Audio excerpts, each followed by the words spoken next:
Allez, dans cette vidéo, je te montre directement comment tu vas pouvoir utiliser ChatGPT 4 ou Canvas et utiliser la recherche sur Internet. Donc, je te montre un petit hack. J'ai eu un commentaire dans une de mes vidéos YouTube. J'arrive pas à accéder à Internet avec ChatGPT 4 ou Canvas, du coup, pour récupérer des datas qui sont fraîches, qui sont récentes. Donc, c'est ce que je vais te montrer ici aujourd'hui. Donc, ça va être très rapide. Ça va être un tuto rapide, clair. Ça va être un petit hack. Donc, dans un premier temps, tu vas lui effectuer une requête recherche sur Internet et X. Donc, du coup, ce que tu souhaites qu'il recherche. Donc, recherche sur Internet les dernières tendances en mode masculine en octobre 2024. Ok, donc là, super. Il a accès à GPT-4o, nickel, comme sur GPT-4o, bien sûr. Et là, en fait, ce que tu vas voir, donc, il va bien accéder à Internet. Il va bien récupérer des sources. Donc là, il nous a bien cité les sources des sites sur lesquels il a récupéré les informations, mais il ne nous a pas ouvert instinctivement GPT-4o Canvas. Pourtant, tu vois bien, je suis sur le modèle GPT-4o avec Canvas. Donc c'est là où tout se joue.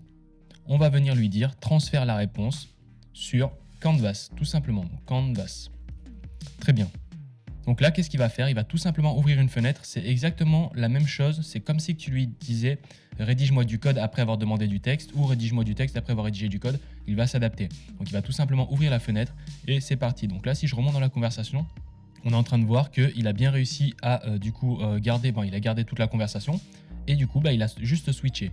Donc maintenant, l'avantage, c'est quoi? C'est que maintenant, une fois que tu as ces datas-là, donc tu peux soit réeffectuer un prompt ici pour qu'il puisse retravailler sur Canvas, mais moi ce que je t'invite à faire, ça peut être aussi un petit hack parce que là du coup grâce à GPT-4o Canvas, on a des milliers voire des millions de possibilités différentes pour prendre du texte, le modeler, des recherches internet et faire tout simplement du freestyle. Donc là j'ai pris tout le texte, je vais lui faire demander à ChatGPT et je vais lui dire rédige un article de blog. Ça pourrait soit être un article de blog, ça pourrait soit être une publication Instagram, LinkedIn, tout pour ton business et voilà. Donc là il va se baser sur les éléments. Et bien entendu, on a bien la source, il n'a pas perdu le fil. L'automne 2024 est l'occasion parfaite pour redéfinir votre style, etc. Donc en soi, là, ce qui n'a pas été fait, c'est du prompt engineering, une belle structure de prompt. Mais là où je voulais en venir, c'est pourquoi c'était intéressant de faire ça, de passer de Internet à Canvas sur des sources récentes, parce que tu pourrais parce que tu peux par la suite en fait modeler tout simplement le texte. Tu vas pouvoir le modeler, rallonger. Donc là, attention, il y a un biais fort présent qui risque d'arriver. Donc quand tu prends un texte par exemple sur les tendances 2024, et que éventuellement grâce au stylo tu vas venir allonger la longueur, donc ajuster la longueur plutôt, du coup si tu mets la longueur au plus long, il risque d'y avoir des biais. Donc là par exemple si tu as envie de faire un bel article sur ton site de je sais pas moi 2-3 000 mots, voilà, là il est en train de me rallonger le texte. Ok, bon là j'avais juste sélectionné une partie, c'est pour cela. Donc là on va profiter de revenir en arrière, restaurer cette version et en fait on va tout simplement donc désélectionner tout. Donc je peux cliquer à côté, tac, et je vais ajuster la longueur. Donc là si je fais ça pour mon article par exemple, le biais présent serait le suivant, c'est qu'il peut en fait très vite spéculer ou il peut très vite halluciner. Parce que sur des datas qui sont récentes, donc partons sur un exemple. En gros, tu vas lui demander par exemple, liste-moi les 10 derniers films d'action qui sont sortis donc, en octobre 2024 ou n'importe quel mois. Il va te les lister, il va te raconter un petit peu l'histoire du film. Si je lui demande une rallonge, comme là il n'a plus accès à Internet, on va avoir forcément de la complexité, donc certainement des hallucinations, du mensonge. Donc c'est pour cela qu'en fait c'est tout un ajustement. Donc c'est pour ça que éviter de faire vraiment ajuster la longueur sur de la data qui viennent d'Internet directement ici, du moins avec cette technique. Il y a d'autres techniques pour pouvoir faire ça.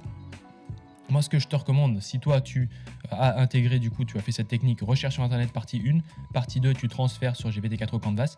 À partir de ce moment-là, moi, ce que je t'invite à faire, c'est soit d'ajouter des emojis, soit de peaufiner le texte ici. Dès que ça sera amélioré, forcément, on est toujours en bêta. Là, c'est un petit peu avant-gardiste, ce genre de tutoriel.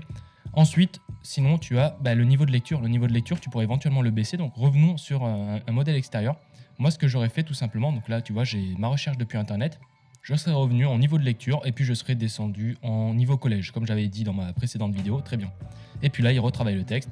L'automne 2024 est le moment idéal pour essayer de nouveaux styles tout en gardant des pièces classiques, etc. Donc là, c'est beaucoup plus humain. Et comme j'avais dit dans ma dernière vidéo, il te suffira juste après d'aérer le texte. Mais là, normalement, ça devrait venir dans le prompt. Donc voilà, c'était une vidéo pas plus longue que ça. Mais là, en fait, cette technique-là, pour ceux qui ont les idées en tête et pour ceux qui comprennent la puissance de ce que je suis en train de donner, je pense qu'il y a beaucoup d'entre vous qui ne savent pas encore à quel point ce que je viens de donner comme technique est puissant, parce qu'après derrière on a Canvas, derrière on peut enrichir du texte, on peut modifier, on peut modeler. Ce genre de texte peut te rapporter beaucoup de trafic, des ventes, des leads, des personnes dans ta newsletter, que tu sois en B2B, B2C, B2B2C ou même que tu vendes des produits à toi-même, je peux te garantir que ça fait convertir. Donc voilà, c'était vraiment une vidéo éclatante en ce samedi 12 octobre. C'était vraiment une vidéo rapide, claire, précise, nette sur une fonctionnalité. Comme ça, au moins, tu peux bénéficier de ça. Et puis maintenant, tu peux cartonner. On se dit à très vite, c'était Mayday.